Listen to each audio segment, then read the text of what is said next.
Law of Karma, attraction and manifestation, हम तीनों में से किसके ऊपर भरोसा करें? कोई कहता है जैसा करोगे वैसा भरोगे, तो कोई कहता है जो सोचोगे वही तुम्हें मिलेगा। कौन सी बात सच है, कौन सी बात झूठ है? सो गाइस, अगर आप लोगों के भी दिमाग में यही चीज आती है तो आप लोगों के दिमाग को आज क्लियर करने का, आज आप लोगों को सॉर्ट करने का ये मेरा जिम्मा है। I do lot of researches and बहुत सारे एक्सपीरियंस के बाद आप लोगों को मैं आज बताने वाला हूँ कि कौन सी वर्किंग टेक्निक है एंड ये तीनों लॉज किस तरीके से वर्क करते हैं। मैं आज आप लोगों को वीडियो के एंड तक बताने वाला हूँ कि आप लोगों को कौन सा लॉ पिकअप करना है एंड आप लोगों को दाएं बाएं नहीं देखना है उसके बाद, एंड आपके गोल अचीव करने की गारंटी मैं लेता हूँ। तो ये बात शुरू होती है 2022 से, जब एक लड़के ने सिर्फ सोचा कि मैं महीने का 10,000 रुपए कमाऊंगा एंड मैं अपने घर पे दूंगा, मैं सारे बिल्स खुद से पे करूंगा, मैं खुद के खर्चे खुद ही उठाऊंगा। पर उसको बहुत सारी चीजों से यहाँ पे स्ट्रगल करके जाना था, बहुत सारा स्ट्रेस आना था उसके माइंड में। उसने सोचा कि क्या जो मैं सोच रहा हूँ वो मेरे को मिलने भी वाला है, क्योंकि 10,000 उसके लिए बहुत बड़ी चीज थी। उसने सोचा कि मैं म्यूजिक करूंगा एंड मैं म्यूजिक से इतने रुपए कमाऊंगा, एंड उसने स्टार्ट भी कर दिया। उसने म्यूजिक सीखना स्टार्ट किया। म्यूजिक सीखने के साथ साथ वो एक्सपेरिमेंट्स करते रहा, बट अभी तक तो 10,000 की कोई बात ही नहीं हुई थी। तो उसने law of Karma and law of attraction के बारे में बहुत अच्छे से पढ़ा था। तो उसने अब ये सोचा इन दोनों लॉ को वन बाय वन यूज करके देखते हैं, जो काम में आया उसको रख लेंगे एंड बाकी दूसरे लॉ को हटा देंगे अपनी लाइफ से। तो उसने अपने वर्क एथिक में अब लॉ को जोड़ना स्टार्ट किया। सबसे पहले उसने लॉ ऑफ कर्मा को जोड़ा। लॉ ऑफ कर्मा क्या कहता है? लॉ ऑफ कर्मा ये कहता है कि आप जैसा करोगे वैसा भरोगे। मतलब अगर आप लोगों ने कोई पॉजिटिव काम किया है तो उसके लिए पॉजिटिव ही आउटपुट आना है, अगर आप लोगों ने कोई नेगेटिव काम किया है तो उसका नेगेटिव ही आउटपुट आना है। बट ये थॉट मटेरियल थॉट था। मटेरियल थॉट वो होता है जिसका हम आउटपुट विजुअली देखना चाहते हैं, जिसको हम माइंड में नहीं सोचते हैं, जिसके बारे में कोई थॉट्स हम फालतू नहीं सोचते हैं। तो जो चीजें उसने सीखी थी उसने उसी के ऊपर वर्क करना स्टार्ट किया। उसने लोगों के लिए म्यूजिक बना के देना स्टार्ट किया। बट जब हम अपने मन में ये सोचते हैं कि खुद का फायदा हो जाए तो सामने वाला भी तो सिर्फ अपना ही फायदा देखेगा ना। एंड सेम उस लड़के के साथ यही हुआ। वो लड़का फंसे रह गया इन चीजों में। जिनके लिए उसने म्यूजिक बनाए उन्होंने कभी उसको पैसे दिए ही नहीं। जिन बंदों की उसने रिकॉर्डिंग करवाई उन लोगों ने कभी उसको पैसे दिए ही नहीं। एंड उसने जो अपना होम स्टूडियो बनाया था वहाँ पे वो बैठे रह गया। बट उसके दिमाग में फिर दूसरे लॉ के बारे में बात आई, law of attraction. Law of attraction क्या कहता है? लॉ ऑफ अट्रैक्शन ये कहता है कि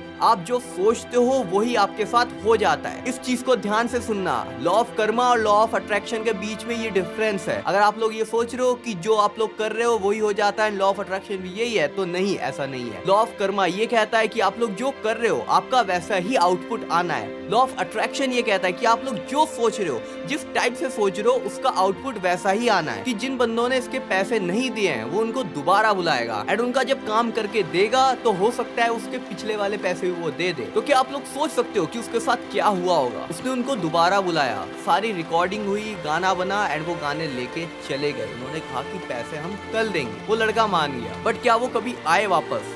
बिल्कुल भी नहीं। उसका यहाँ पे दोबारा लॉस हो गया। बट अब क्यों? अब तो उसने सब अच्छा सोचा था। नहीं, बिल्कुल भी नहीं। उसने ये सोचा था कि वो अपने पिछले पैसे भी निकाल लेगा, बल्कि उसको ये दिमाग में रखना चाहिए था कि आप जैसा सोचोगे वो जैसा सोच रहा है, हो सकता है सामने वाला उससे ज्यादा बढ़कर हो। बट अगर हम इन दोनों चीजों को अलग कर दे तो क्या वो लड़का आगे बढ़ पाएगा? क्या वो वहीं पे रुका रह गया? बिल्कुल भी नहीं। अगर हम अब उसकी बात करें तो वो बहुत अच्छे प्रोजेक्ट उठाता है, लाइक 10 to 20,000 वो एक प्रोजेक्ट का लेता है एंड वो मेरे बहुत ज्यादा नोन में है। उसने कौन सा लॉ यूज किया जिसमें वो सक्सेसफुल हुआ? Law of manifestation. Law of manifestation आप लोगों को ये बोलता है कि आप लोग जैसा सोच रहे हो, आप लोग जितना बड़ा गोल सोच रहे हो उतना बड़ा गोल सोचो एंड सोचो, बार बार सोचो एंड ये सोचो कि आप लोग उस गोल को जी रहे हो। खुद को उस तरीके से ट्रीट करना स्टार्ट करो। उसने अब क्या सोचा? उसने सोचा कि मैं सच में एक अच्छा प्रोड्यूसर हूँ, मैं एक स्ट्रगलिंग प्रोड्यूसर नहीं हूँ, मैं बहुत अच्छा काम करके देता हूँ लोगों को, जिस वजह से लोगों को मेरे पास आना ही चाहिए। जिस वजह से उसने दूसरे प्रोड्यूसर्स जैसा काम करना स्टार्ट किया। लाइक उसने 50% मनी पहले ही कोट करना स्टार्ट कर दिया एडवांस में, जिससे उसके पैसे ना मरे।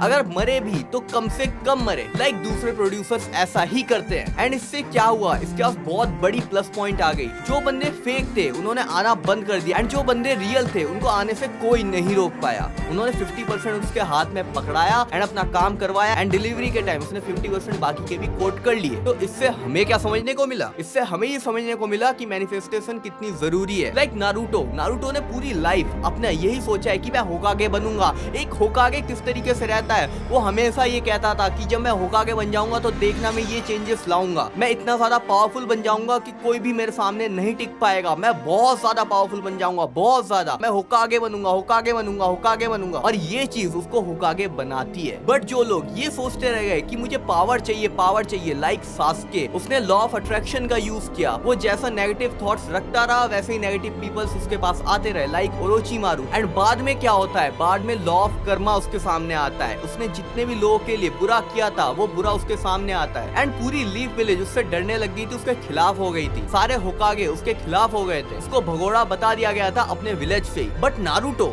जिसको बचपन से लोग हेट करते थे, वो इतना ज्यादा पावरफुल बन गया एंड साथ में सबके लिए हीरो भी बन गया। बट सेम पावर सास्के ने भी तो समन कर रखी थी, बट स्टिल लोग उसे पसंद नहीं करते। सो या आई होप कि आप लोगों को बहुत अच्छे से आज क्लियर हो गया होगा कि इन तीनों लॉ में से कौन सा जरूरी है आपके लाइफ में।